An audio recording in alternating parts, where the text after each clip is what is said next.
Alright, this video is about the major battles in 1914, and this video is just an overview of the big ones, so don't go screaming that this isn't covering all of them, just the big ones, alright? To start off the war, on the western side, the Battle of Liga, the Germans invaded Belgium in the Schlacht ohne Morgen, or Battle with no Tomorrow.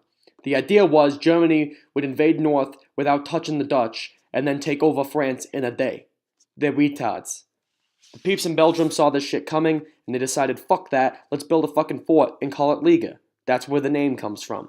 Fighting back, the Germans took bigger versions of cannons, called artillery, and shot them dead. Then they sent a bunch of them as refugees into France, and some of them said, no, and they got shot dead. Because the Germans decided to be a bunch of Rantalians, Britain was like, let's kill these Rantalians, and declared war on them. Next was the Battle of the Marne, where the French General Joffre decided to piss off the southern Germans and attack the Alsace-Lorraine. Alright, I don't know how it's pronounced, it's just kind of weird. But the Germans were ready and scared them to death. At that time, the Germans broke through Belgium, and the Brits were like, F that, I'ma help. So there are a lot of details in this battle, but the main thing is that there were two sides to the German force that the British and French penetrated the middle of. This scared the Germans because it was 2 against 1, and they're not very good at fighting, I guess, so they kind of just left because they had a bunch of rainbow trout. The final major battle on the Western Front was the Battle of Ypres, Yerps, whatever it's called. Just remember how it's spelled. Yerps, kinda. The big thing that happened in this battle was the first use of chlorine gas.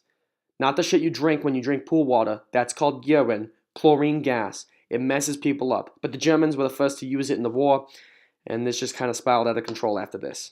So the Brits decided to send the remainder of the old British army to fight. Then the Germans sent a bunch of children to storm the field, and the Brits tore them apart.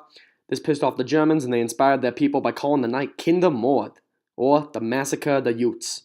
Also, the old British army kind of stopped after this. They began getting untrained boys because all the good ones got killed and stuff, alright?